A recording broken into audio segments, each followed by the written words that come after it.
is Keys to the Shop, episode 281, a conversation with Sahra Nguyen of Nguyen Coffee Supply. Well, hello everybody, and welcome to another episode of Keys to the Shop, where we give you insights, inspiration, and the tools you need to grow as a coffee service professional. My name is Chris DeFirio. I'm your host for the show.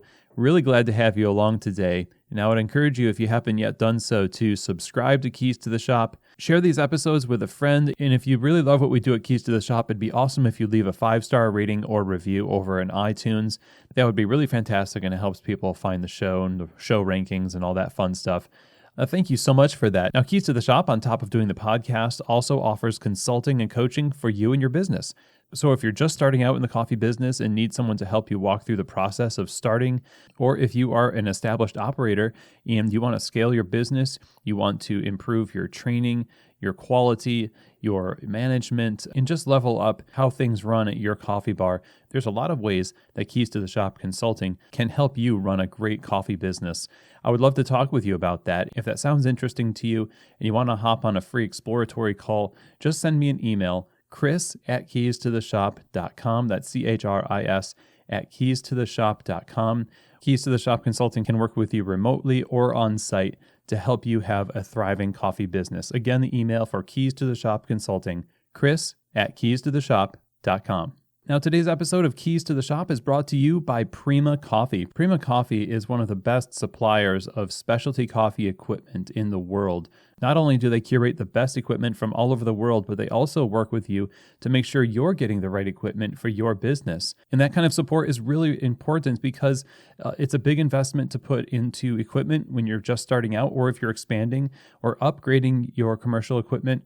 It's a huge investment, and you want to make sure that you're making the right decision. And that's one of the great things about Prima Coffee. They're all about helping you be successful in your coffee operation. Keys to the Shop listeners can get 5% off their entire order by using the code KEYS5 at checkout when you go to prima-coffee.com/keys. Use the code KEYS5 at checkout. That's KEYS and then the number 5 at checkout, and you get 5% off your entire order. It's really a great deal. Definitely take advantage of that. And if you're in the market for commercial equipment and you want to make sure you're working with the best, then I highly recommend you go check out prima-coffee.com/keys. Today's episode is also brought to you by the Pacific Barista Series, a line of plant-based performance beverages that enables you to serve your customers the absolute best plant-based beverages they've ever had. The Barista Series is designed for the specialty coffee community, and before anything ever hits your shelves, or before they launch a product in their extensive line in the Barista Series, they bench test this stuff with some of the world's best baristas, making sure that it performs on bar. Gives you amazing texture for latte art. It stands up to the heat from the steaming process, and the final beverage is really focused on the coffee. All these things are definitely important for your customers, and it's important that when you're serving them, you serve them the best. I really think that you can't go wrong with the Barista Series from Pacific. Look them up over on their website, pacificfoodservice.com. Get it in your store and try it for yourself and see what I'm talking about. I think you'll agree. The best option for you and your customers for all of your plant-based beverages is the Barista Series from Pacific. Okay, everybody. Well, today we have a great conversation in store for you. We are talking with Sahra Nguyen, who is the CEO and founder of Nguyen Coffee Supply. Nguyen Coffee Supply is the first ever specialty Vietnamese coffee company importing and roasting in Brooklyn, New York. And they're on a mission to transform the coffee industry through diversity, inclusion, transparency. Nguyen Coffee has been featured in the Wall Street Journal, Vice, New York Magazine, New York Times, Forbes, Fortune, and is honored with the 2019 StarChefs Rising Star Award. Early in January 2020, Imbibe Magazine featured Sahra Nguyen as one of the Imbibe 75 people, places, and directions that will shape the way you drink in 2020. And she is a Gold House Collective founder for the Spring 2020 cohort that is a leading network to celebrate and elevate the Asian American community. So in this conversation today, we're going to be diving into the story of Nguyen Coffee Supply, how it was formed, the mission behind it, and how it's evolved over the years, not only bringing Vietnamese coffee and coffee culture to the third wave specialty coffee community, but also its impact on specialty coffee farming in Vietnam and why Vietnamese coffee, Robusta, plays such a key role in the future of specialty coffee itself. It's really fascinating to hear Sahra talk about this as we are dealing right now with a lot of the issues brought on by climate change and also seeing the market itself of specialty coffee be so much more rooted in the human experience. And companies like Nguyen Coffee Supply are just doing such a fantastic job of laying down foundations and helping to create a deeper understanding of the human experience of specialty coffee through appreciation of the cultures behind the coffee, making specialty coffee a more human experience. And so again, I'm excited to share this with you. Here now is my conversation with Sahra Nguyen of Nguyen Coffee Supply. Well, Sahra, thank you so much for being on the show. I really appreciate you being here. How are you? I'm doing great, Chris. Thank you so much for having me. Yeah, this is we have a mutual friend, Jackie Wen, of Cafe in Kansas City, Yeah. and she uses your coffee. And as I've seen in the last few years, I mean, the Vietnamese coffee, I don't want to call it a trend. I guess I should call it a movement because Mm-hmm. it seems pretty much here to stay and is really exciting, honestly. And a lot of that has been pioneered by yourself infiltrating the market of specialty coffee. And so I guess we'll start by saying thanks for that. Oh my gosh, it's so kind, Chris. You're welcome. Thank you for acknowledging and recognizing. Yeah. And so the next question, I guess, would be, how did you end up here? What was the beginning of your business? What were you doing before? I mean, how did this coffee journey for you start? Yeah. Well, it started in 1986. I'm just kidding. I just want to reflect what you're opening and just affirm your words, Chris. Yes, this is the Vietnamese coffee movement. Yes, I'm super proud to be a pioneer in this movement. Yes, it is here to stay. And yes, Vietnamese coffee is the future of specialty coffee. And I can get into why I firmly believe that to be the case. But to answer your first question, how do we get here? I never saw myself here. Like, I never thought I would be a coffee entrepreneur in the importing or roasting business, right? This is not like a childhood dream. The idea started brewing in 2016 when I noticed there was a huge emergence of Vietnamese food and culture in mainstream America. And as a Vietnamese American, as a first generation Vietnamese American, I was very excited about that. And on a similar wavelength, I noticed that Vietnamese iced coffee was also becoming very popular and trendy on lots of different like hipster cafes. However, every time I would ask the barista, oh, what kind of coffee is in this Vietnamese iced coffee? They literally 10 out of 10 times would say, oh, it's like our house espresso or our house cold brew, which was like always either an African or South American bean, which are very popular regions, origins for specialty coffee culture. And I just found that to be so problematic in so many ways, Chris, because one, it's false advertising.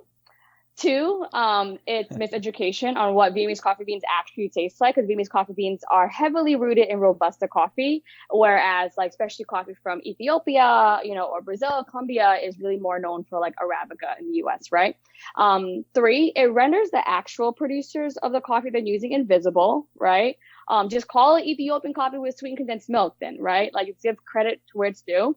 And four, what we have are businesses who want to profit off of the cultural cachet of a Vietnamese iced coffee, but the producers of this culture and of Vietnamese coffee don't benefit from this transaction at all, right?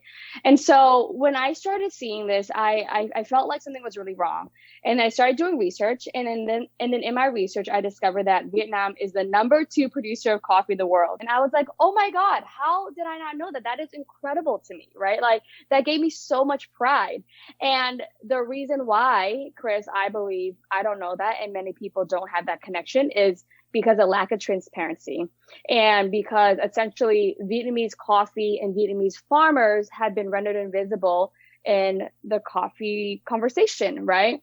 And then let's take another layer, right? So then people are like, well, as I talk to people in the industry, as I Google things, like there's just the internet is like the internet slash specialty coffee industry slash coffee industry, like they're really mean when they talk about Vietnam in their coffee. They're like, Vietnamese coffee is gross. Vietnamese coffee is cheap. Vietnamese coffee tastes like rubber tires. Vietnamese coffee tastes like Band-Aids and like grandma socks. Like the deep disdain for Vietnamese coffee, right, was just shocking to me. And I think there are a lot of layers to that, right? I think that pattern of devaluing Asian food and culture is very common, whether it's devaluing Chinese food or devaluing Vietnamese food, right? Or devaluing Asian spa workers, right? This pattern of devaluing Asian food and culture, which then relates to the devaluing of Asian lives, and in this case, Vietnamese lives and Vietnamese coffee farmers and producers, is extremely problematic. Because when people have these narratives of like, I hate Vietnamese coffee, it's so cheap and gross, it is not just about your taste buds. These narratives that you repeat and promote literally bars people into cycles of poverty and into exploitative labor conditions, right? And, what I felt like that was so hypocritical about the specialty coffee industry was like, third wave coffee and specialty coffee is super exciting to me because it was all about the celebration of these values around transparency, sustainability, and equity, right? But I felt like as soon as the conversation went towards Vietnam and Vietnamese coffee in the Vietnamese coffee industry, people were not willing to apply those values, especially coffee, to Vietnam, right? Which I believe is just unfair. And so what we have is in the US, what we've seen is this idea of 100% Arabica has basically become synonymous with this golden standard of superiority and quality within specialty coffee culture, when really it's not about the variety, it's about the production, right? And the quality of production and the collective investment from people to produce a certain quality. And so when we deliberately exclude an entire region, being Vietnam, and it's a big region in coffee, and when we deliberately exclude an entire variety, being Robusta coffee, we bar Robusta coffee farmers all around the world from the opportunity to enter this industry, which means we bar Robusta farmers all around the world from the opportunity to advance their livelihoods, right? So many, many layers here. It's not just about, I don't like Robusta. This is about people's lives all around the world and how our ideas and our stigmas and our negative stereotypes deeply impacts them in a negative way. So when I started unpacking all this, Chris, I was like, this is really messed up and I'm going to change it, right? And I'm going to change it by literally creating my own supply chain. And I'm going to create it by literally learning how to import and learning how to roast. And by literally putting a single origin specialty Vietnamese coffee bean, Arabica, and or Robusta in front of you and saying that like, I imported this is direct trade, it's single lot, it's single origin farm, and it's roasted in Brooklyn, right? To kind of like, not just flip the script, but to produce something that people didn't believe was possible in order to change the narrative.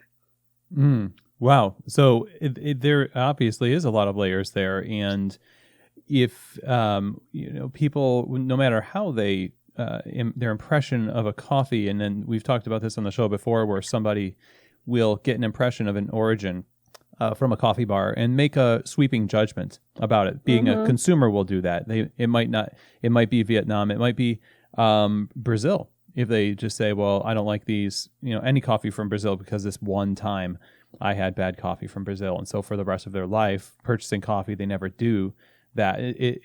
We've said here, like, we have to be advocates for coffee on the behalf of the farmers and the people we represent to the consumer, so that they give opportunity for either a second chance or just to develop a little bit better understanding of what it's about. That's not just one coffee from there. So like what you're saying, these cycles of poverty that people are locked into is so true, because even if the case was you had a bad coffee from a region, how could people even get better if they're barred from the opportunity to do so? Absolutely. So what you did to go about the process of fixing this, or contributing to the solution to this, you started an importing company. You started roasting and presenting it to people.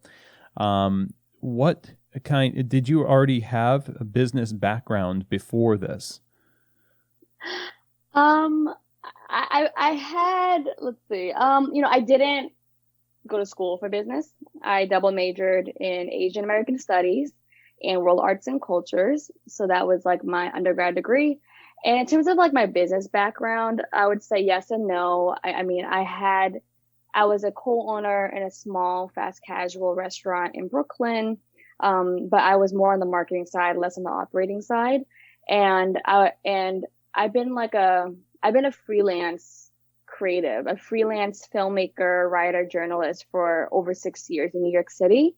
And so I think from that experience, it's developed a lot of my entrepreneurial spirit, but really nothing to the extent of building an importing and roasting company. Very cool. But it's so much creative experience, because you need a lot of creativity to start something new like this. This is not the kind of thing that you would get to learn in school anyway, to import coffee and to start this revolution, right? So, yeah. When you started this, what were your first steps in sort of getting this in front of people, not having the background or connections necessarily, but just starting from scratch and then making an entry into the industry with this mission? How did that go, and what were your first steps in making that happen? Great question. So my very first step was establishing a direct trade. My very first step was establishing a direct trade partnership with my current producing partner. And so that happened in 2016. I should provide some context. My parents are both Vietnamese refugees from the war. They escaped the country after the war ended, by boat, where they, were on a boat for 2 months, ended up in a refugee camp, and then eventually came to the United States. But both my parents are one of like 7 to 8 siblings, and they were the only ones to leave. So most of my extended family is still in Vietnam today. So that connection to Vietnam is really important and a really big part of my story and a big part of building this business. And so in 2016, I was actually on the way to Cambodia to film my documentary for NBC News called Deported. And before I hopped over to Cambodia, I went to go visit my family. And it was so casual. I was just talking to my aunts and uncles on my dad's side. And I was like, hey, I'm thinking about importing Vietnamese coffee and I want to start this business. Do you know anyone who has a Vietnamese coffee farm? And my aunt was like, actually, I do know someone. I used to work with him at that company, but then he took over his family farm. I'm like, that is amazing. And this is like my family side here is in Hanoi. My dad's side is in Hanoi. And my partner's in the lot. And so it was me, my aunt, and my uncle, and we flew from Hanoi to the lot to go meet up with my current partner, Antien. And that was really the beginning of our partnership, and during that meeting, it was like, I just learned so much about his philosophy around coffee, around organic coffee farming, around wanting to elevate the quality of coffee in Vietnam, all these things. And it felt like such a really special relationship that happened very organically. And so now getting more into building the business, nothing really happened for 2017, but then towards the end of 2017, I was like, okay, it's time to get serious. And then then end of 17, top of 18, I started building the business. And so the very first thing I had to do was learn how to import. And I've never worked for an importing company. So people always ask, how did you do it? Chris, honestly, it was just a lot of Googling. I really Googled. Google is like my business school. I really credit Google because I honestly, is what I did all day. I just Googled how to import. Right. And I describe it as putting together a puzzle, right? You don't need to know the whole map or the whole picture, the whole plan. You just need to know, find that next piece of the puzzle, pick it up and lay it down, right? Pick it up and lay it down. So I'm like, how do I import?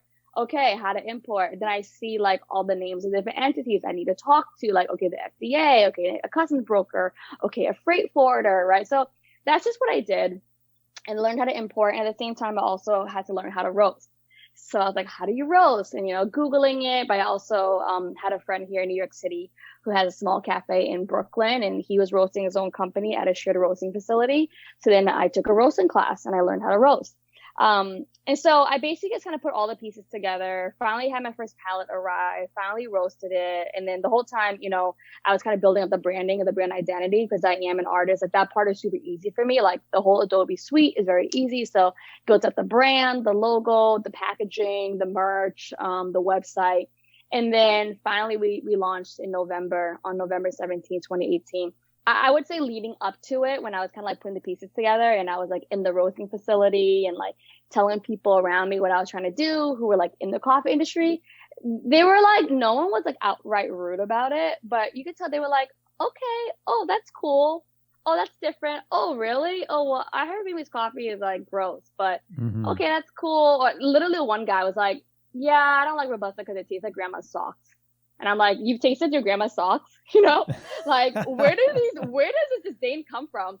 And the first time, my first pallet arrived at the shit roasting facility I was working at, they were like, we've never had a Robusta bean in here. And I was like, oh, that's crazy. They're like, yeah, we've never roasted a Robusta bean in here. And then, I was like, oh, that's wild. Right. So I'm like, there are people in the industry who I've met who admittedly have repeated these things about Vietnam and about Robusta beans. And when I asked them, but have you ever actually roasted a Robusta bean, or have you ever actually tried a single origin Robusta bean? And they say no. Right. And I'm like, okay, interesting. Anyway, so other than some of like those eyebrows, when we did launch, I'd say that we had a lot of support around us. I think generally people outside of the coffee industry were just like excited about a diversity in offerings and like, oh, this is cool. I've never seen this. I've never had this. And at the time, and even still to this moment, we couldn't find a single origin, fresh roasted, locally roasted Vietnamese coffee bean in any supermarket or on the websites of any major craft roasters. So it was definitely different and exciting. And the feedback has been really positive from the beginning. That's great. And again, it's not surprising that people would have that reaction. I mean, myself, I remember being at, there was a coffee tour happening in New York City way back in early 2000s. And my first time tasting a Vietnamese coffee was as an example of a commodity grade Vietnamese Robusta, and it didn't taste good. And so you have that one experience and you don't see the variety of what an entire country can offer, then you kind of lock into your preconceptions about it for forever and ever. Yeah, absolutely. And Chris, can I add to that about like this thing of like, well, what can an entire country offer, right? I know because I'm so close to Vietnam, I'm so close to the folks in Vietnam and the people in the industry in Vietnam. And I know that there are folks in coffee in Vietnam and in specialty coffee in Vietnam who want to be a part of the specialty coffee community around the world. But they know that people outside of Vietnam don't welcome them into the specialty coffee community, right? And so what happens is that farmers and producers, it is very risky and very expensive to convert from like a commercial grade coffee production to a specialty coffee production, right? It requires more resources and better resources and all natural biofertilizers and organic practices that all cost money. It also requires more time and more labor to handpick all the right cherries, right? Over a period of time, like that costs labor and time and money, right? And so a lot of producers who they have the internet, they know how much coffee is trading on the internet, right? A lot of these producers, they want to be a part of it, but here's the risk, Chris. They can't spend and invest in producing a premium product if there's no buyer at the end of the season. Right. So, because all the green bean buyers are saying like, nah, you don't have specialty coffee, right? So there's no willingness, right? There's no willingness, openness to have this, transition or this engagement to really work on improving coffee production, because especially coffee as we know it today, like did not come out of thin air, right? Specialty coffee is a collective investment from people all along the supply chain to build a more equitable and sustainable world.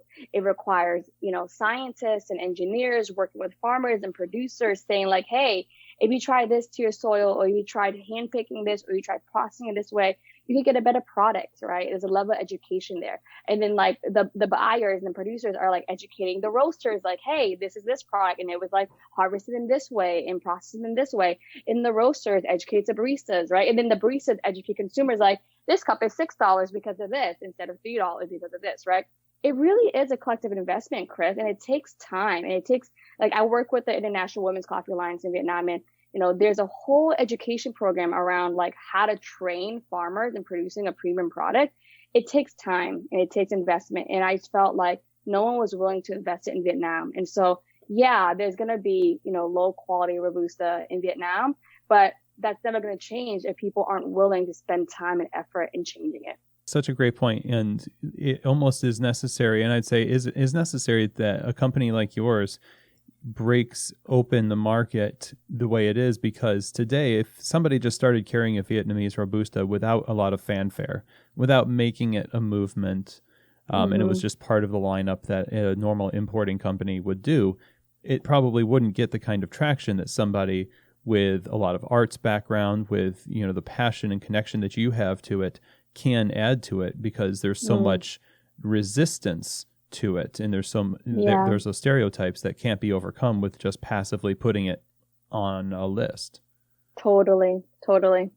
And it kind of reminds me of we did an interview with a guy who runs a company in Thailand, another origin that's not necessarily seen as producing a lot of specialty coffee, Virat Vishit Varakan, who runs Roots and Roast there. And there's a lot of internal, specialty coffee movements happening within that country. So they're like a full cycle of coffee growing, harvesting and using the coffee in their shops.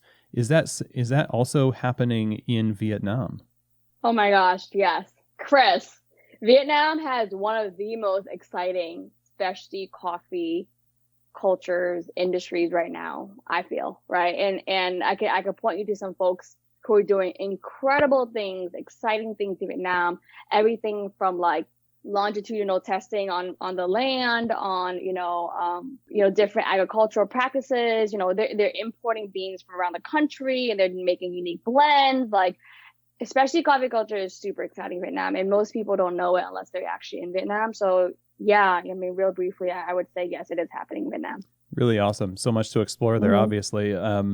But when you talk about, working with farmers, and you've been doing this for a number of years now and have had the opportunity to sort of get feedback from the people that you've been serving coffee to and return that feedback to the farmers. I mean, how has this relationship worked specifically with your company, and how have you seen the growth with farmers and the quality of the coffee, and then the long-term relationships that are formed in the process? Yes, that's such a great question. Yes, there is a constant feedback loop, with me, with our customers, and with our producing partners, where we're constantly sharing knowledge with each other, right? My main producing partner today, Untient, he's never exported his coffee to the US before working with us, right?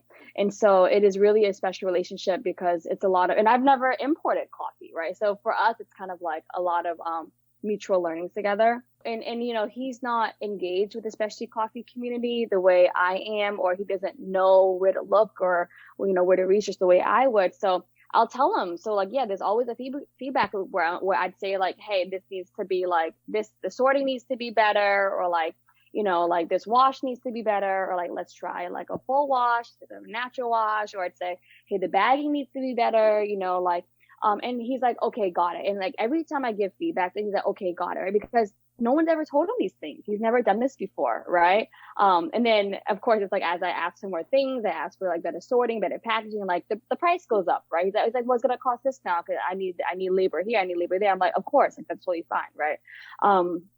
Yeah, so that there is a constant feedback loop. I'm glad you brought that up because it's not perfect, I'll be the first to admit that, like, it's not perfect. But I mean, it's really great. But just, you could tell by like our customer reviews, but I know it's not perfect. I know there's a long way to go. And I just love our feedback loop and our shared knowledge back and forth. And how has it evolved? the volume has grown a lot as we build our our narratives here and the awareness here and the education. It grows the appreciation and the awareness for Vietnamese coffee over here in the US, which then grows the volume, which then grows the opportunity with my current producing partner, right? We started off importing one pallet at a time, and then it was like 2 pallets, and like now we import full containers, right? And it's great because we're actually reached the point where we're maxing out his farm, like we're maxing out his specialty farm. And so now he's starting to work with neighboring farmers, and he's like, okay, I'm going to teach them like my ways of like producing an organic and specialty products, right? And so now we're literally working with neighboring farmers to convert them from their commercial production to specialty production, because I'm basically guaranteeing them a sale at the end of the season, right? So it's lower risk for them, right? So that's just a little bit of the ripple effect that's been happening. And then we also have another initiative that is with the International Women's Coffee Alliance, Vietnam, which was established in late 2019. We're a founding member or an inaugural member, and we work specifically with women farmers, minority farmers in the North producing specialty Arabica. And this is like an initiative where, we it's like providing trainings and education for not just like for farming agriculture, but also like thinking about biodiversity and how to like increase like different streams of revenue through biodiversity on the farms, but also like increasing tourism through like coffee. And so those are just 2 different ways that we're working together. But again, like I was able to to purchase a large amount of Arabica from our women farmers in the North recently because the demand grew, right, in the US. And then as that demand grows, we can just purchase more and just help more farmers enter specialty coffee. That's amazing. It's such a virtuous cycle. On the end of the farmers, I was going to ask earlier, I mean, once you teach your friend that's a farmer about these practices through your feedback, and he's going to pass that on to other people, of course, and you just said that is happening. And eventually that forms like a new way of doing things in a country that was already doing things in a way that was responding to being discounted for all those years. And so that new normal for them is going to be based on having more access to the market thanks to you. But then I'm thinking more people are going to end up doing what you're doing as well because of how you've kind of broken through that barrier. Mm-hmm. Yeah, totally. We get requests pretty often for people who want to buy wholesale green beans, right? Which I think is really cool because they're like green bean buyers / roasters who now want to offer like specialty Vietnamese coffee. So I think that's really exciting. And I want to just quote the president of International Women's Coffee Alliance Vietnam, Nguyen Coffee. She said something that I think is just so profound, so simple, profound. She said, I'm not quoting her perfectly, but she said something along the lines of like, Vietnam is already the second largest coffee producer in the world. So we have an opportunity to dramatically improve lives simply by making our products better, right? It's not about creating a new plot of land. It's not about finding new space to like plant farms. Like it's already there. We can make a huge impact on intergenerational wealth by simply making the product that's already there better, right? So it just really feels like, right? Such a great point. It just feels like a no-brainer. It feels like it's very simple that could be implemented across one season, and it would just change the entire landscape of the country. Yeah, so well said. And I suppose that's true for how we have in retail, we have the access to people's hearts and minds because of their trust of our brands. And as we build that infrastructure of trust, we can influence whether or not what is produced in countries is going to be consistently ordered, and that there's going to be these long-term relationships. We can affect how people think about different origins of coffee, whether that's new coffee coming out of Vietnam, China, etc. There's always something exciting that we could be telling our customers instead of just what we were used to telling our customers. And this is also something that is beneficial for the entire industry because of Robusta, because of climate change. Speak to that a little bit, because I don't think, maybe more people than I think know, but I don't know how many people know just how important Robusta is for specialty coffee in climate change. Yeah, I always feel weird kind of talking about this because like I'm excited about it, but I also don't want to freak people out about it, you know. And this relates to my statement earlier, Chris. Like I truly believe that Vietnamese coffee is the future of specialty coffee, and one of the big reasons is because Robusta is such a resilient coffee plant that can be grown in so many different types of climates, right? And when we think about the future of pretty much any agriculture industry in the face of climate change and the world getting warmer, it's gonna make farming very difficult for many different industries. And there are already lots of studies and articles saying that by 2050, so much of like specialty farming areas won't be farmable anymore with climate change. On top of like Arabica as a variety just being already more difficult to farm because it requires higher elevations, it requires certain irrigation systems. It has less caffeine content, so it's less pest resilient or resistant.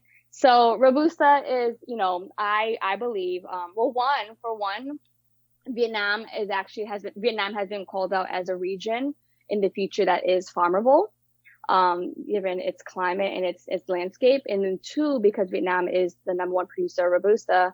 And I personally believe that a lot of farmers will be converting to Robusta coffee in the future, right? To kind of adapt to the changes in the environment. Most people in the world already drink Robusta coffee, right? They just drink it in different forms, whether it's instant coffee or bodega coffee or private label coffee, right? So like people generally inherently like the taste of Robusta, which means imagine we've made it a little bit better, as we already are. And this is going to really be powerful because we're going to make the coffee Robusta better, but we're also going to create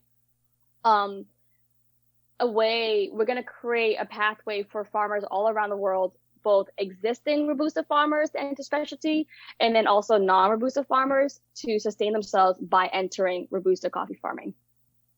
Excellent. Yeah, and there's so much research being done right now in various organizations, whether that's just in improving Robusta itself or using Robusta as an element in, hybrids to produce different coffees that are more resistant to climate change, pests, and things like that. So one of the things besides importing and promoting Vietnamese coffee and Robusta coffee, and is you're not just doing that, you're also promoting the culture of Vietnamese coffee through things like offering your the Finn brewer to make your own Vietnamese iced coffee authentic, not the espresso cold brew that you were talking about in the beginning.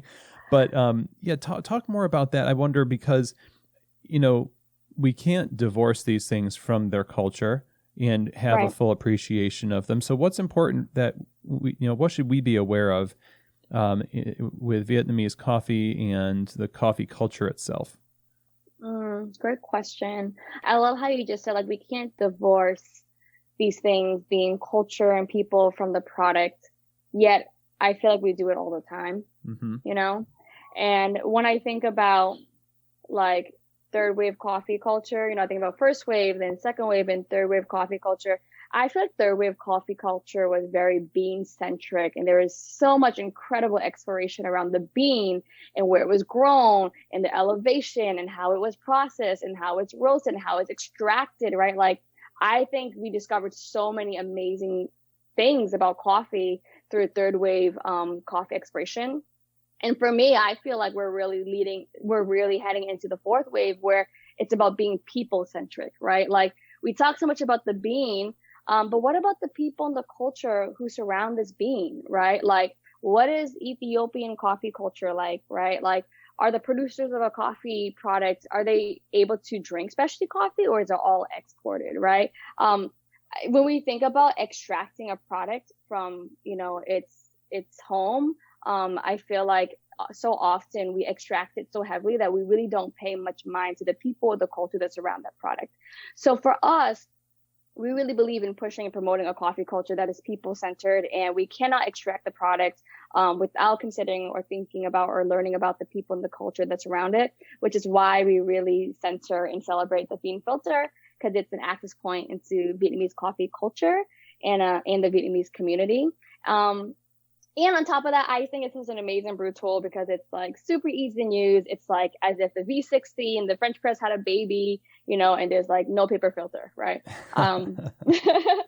So yeah, so when we talk about Vietnamese coffee, like we want to move away from the super reductive idea of Vietnamese coffee as being synonymous with one, instant coffee, or two, synonymous with sweet condensed milk. And we want to just allow Vietnamese coffee to be, right? Like, do you want to brew it as a pour over? Do you want to brew it as, an espresso or the bean filter? Like, Vietnamese coffee should be able to exist like any other coffee bean that exists, right? And its full potential. And then, yes, we love to talk about the culture, because Vietnam is not just the second largest producer of coffee in the world, but they have a huge coffee culture there too that I think can really be appreciated and enjoyed abroad. So really, our goal is to promote a more holistic and humanizing perspective framework when we are thinking about coffee.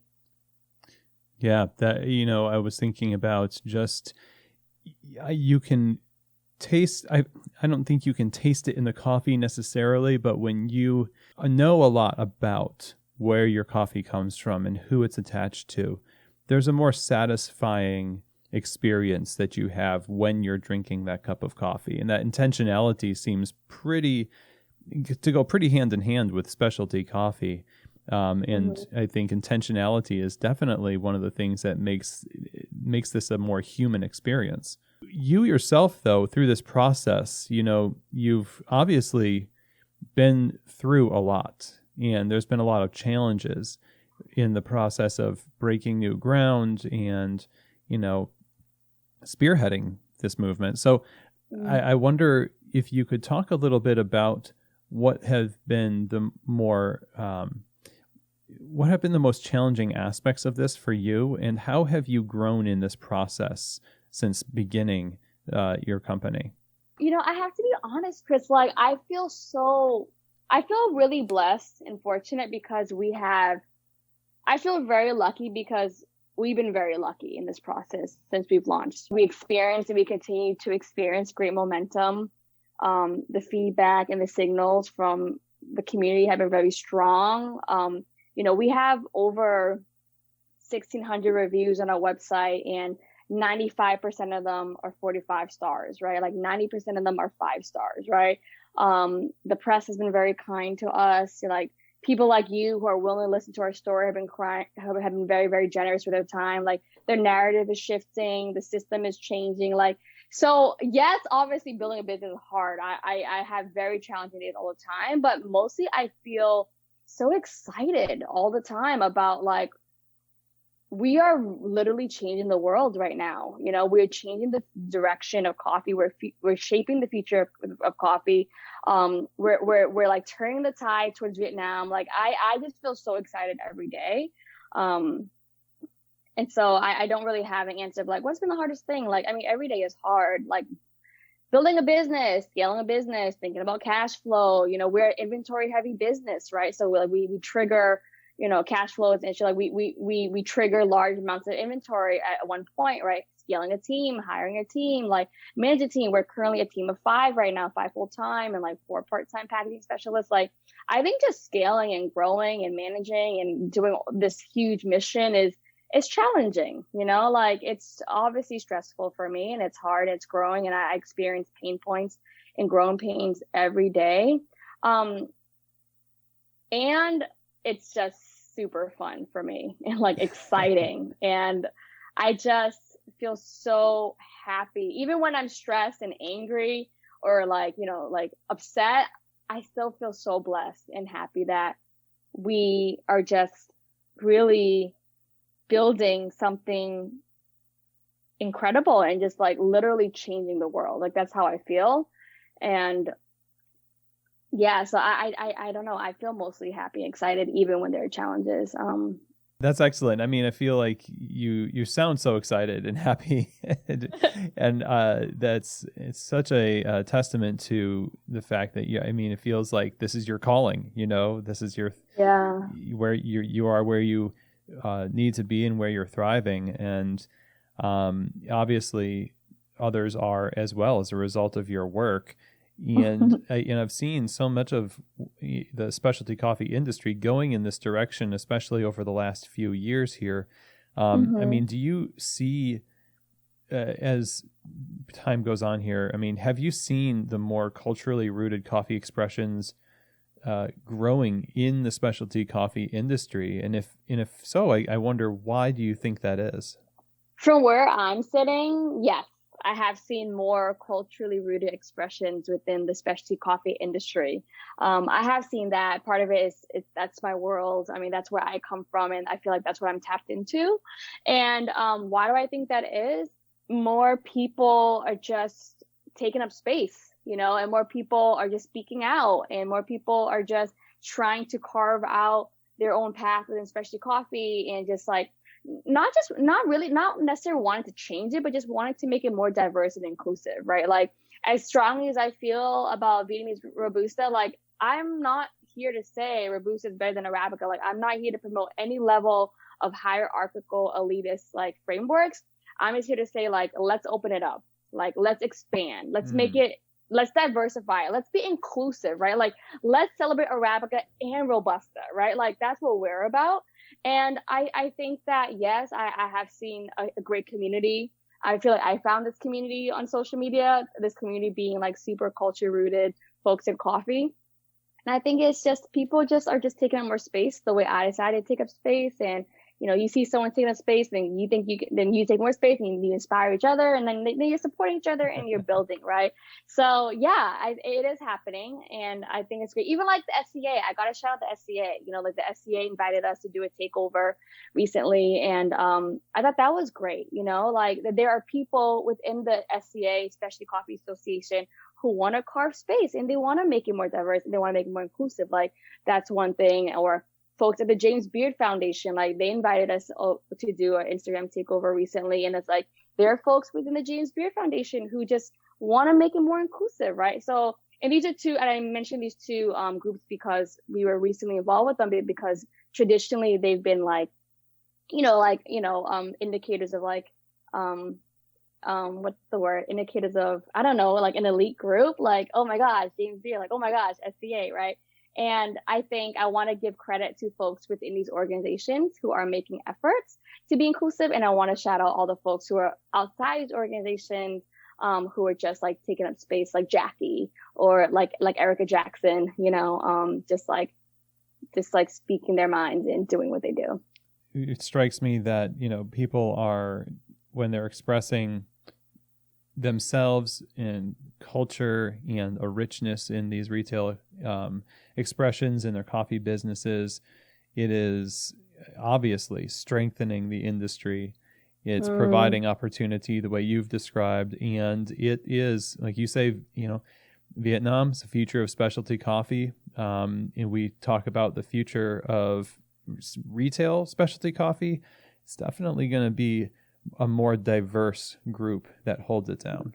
Since we have a lot of our audience are retail focused folks, retail roasters, I would love to, as we wrap up here, have some advice from you to them on how we can shift our mindsets and embrace diversity of expression, of origins, and use our retail shops to provide stability for those things to actually take root. I was talking to a retail buyer recently, like a major retail buyer, and I was trying to get our coffee on the shelves, and I was like, you currently don't offer single origin specialty Vietnamese coffee anywhere out of all your 30, 40 brands here. And they were like, yeah, we're trying to stay away from Robusta though, right? And I was like, okay, I see where you're at. Got it, right?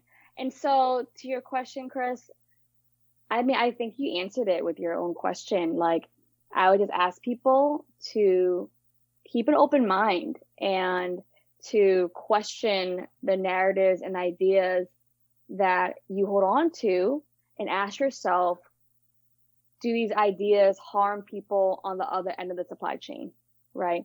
Do these ideas and these narratives bar groups of people around the world from the opportunity to improve their livelihoods, right? It's so much more than just like, we don't want this bag on the shelf, right? It's so much more than that. So yeah, I really think you answered your question. I answered your question with your question of, I was just asking you, but just to keep an open mind and just challenge all of your old ideas and beliefs, and just ask yourself if you holding on to something hurts people on the other end of the supply chain. Well said. I think I love what you said about, there's who is on the other side of the supply chain, and our purchases when we make them on the shelf, we really don't give it a second thought. We just can contribute to either a direction that's going to help or a direction that hurts. And so I love that advice, and being more conscious and intentional with our decisions in our cafes and our businesses. So important. Well, Sahra, thank you so much for being on the show and sharing this story. It really is exciting to hear you talk about this. I've never been so excited about Robusta in my life.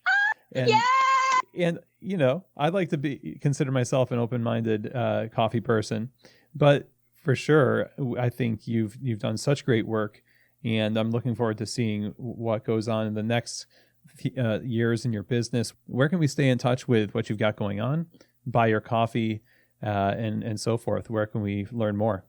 Thank you so much, Chris. That makes me so happy to hear. You can stay in touch with us and follow our journey on Instagram. Instagram is our most active platform. So we post all of our updates there, all of our BTS there, all of our announcements there. So highly encourage people to join, to follow our Instagram, and also Facebook as well. That's number one social media platform. Number two is I would encourage people to sign up for our email list. I send out a monthly editorial newsletter with a personal letter from me, and we announce all of our updates, all of our news through our email list. And we ship nationwide into Canada. We roast in Brooklyn. We ship nationwide into Canada. So you can purchase our coffee on our website at nguyencoffeesupply.com. Awesome. Thank you so much again. This is really a great conversation. I really appreciate you. Chris, thank you so much. I appreciate you. And because, as someone who just personally as a young person, even before I entered coffee, as someone who has just always struggled with lack of representation, and now that I'm in coffee and I'm pushing the Vietnamese coffee movement, I am so grateful to people like you, Chris, who take the time to listen and approach this with an open mind, and just sharing your platform and amplifying our story and our mission. It truly goes such a long way, because you are literally helping us shift the narrative, and every person who listens to your show is going to create a ripple effect. And this is the movement, and it's going to really change lives all around the world. So thank you, Chris, for sharing your platform and listening, have an open mind, and amplifying. Well, I hope that you enjoyed that episode and it gave you a lot to think about. There's so much to be said for what's happening in terms of innovation with Robusta coffee and the rising market of Vietnamese coffee and other markets that are not necessarily seen as mainstream. But as we've heard in this conversation, that's so vital to create stability in specialty coffee, not just for the industry that consumes the coffee, but for those who are also producing the coffee, that they're able to break out of cycles of poverty and be given an opportunity to enter into the market, to grow and more deeply establish themselves. And that virtuous cycle that's happening as a result of all the communication between all the points in the value chain is just really encouraging. And I'm so glad that we got to talk with Sahra today. And if you want to stay in touch with what's going on at Nguyen Coffee Supply, the two best ways to do that is on Instagram and also on the website. On Instagram, you can go to Nguyen Coffee Supply, that's Nguyen Coffee Supply, and then their website, nguyencoffeesupply.com. So again, follow them on Instagram, hit up their website, buy some coffee from them. So a huge thank you to Sahra for being on the show. We really appreciate you sharing your heart, your story, and all that you're doing in specialty coffee. Now, if you have any questions, comments, or feedback from me, you can send those to chris@keystotheshop.com. Always love to hear from you. It's also where you can go to inquire about Keys to the Shop consulting. Now, I want to remind you all that Coffee Fest trade shows are back this year for in-person events. Over at coffeefest.com, you can see all of the shows and what's being featured in all of the shows. I work for Coffee Fest as an instructor, as a latte art judge. I'm going to be presenting at all of these shows this year, all four. We're starting in San Antonio, then Atlanta, from Atlanta to Anaheim, and then finally in Portland. And so if you go to coffeefest.com, you can find out more information about each of those shows. And then also, Coffee Fest is going to be launching the Coffee Fest 365 online learning platform. So stay tuned for that, because that's going to have a lot of great content that you want to be plugged into. And I hope to see you at one of these shows. If you want to go to any show this year, Coffee Fest is the place to go to learn about running a great coffee shop. So if you see me out there at one of these shows in San Antonio, Atlanta, Anaheim, or Portland, be sure to say hello, and I hope to see you there. Again, for more information, go to coffeefest.com. And with that, that is the end of our show today. Everyone, thank you so much for taking the time to join me. I really hope that you learned a lot from this conversation with Sahra Nguyen. And as always, I hope that this episode has truly given you keys to the shop.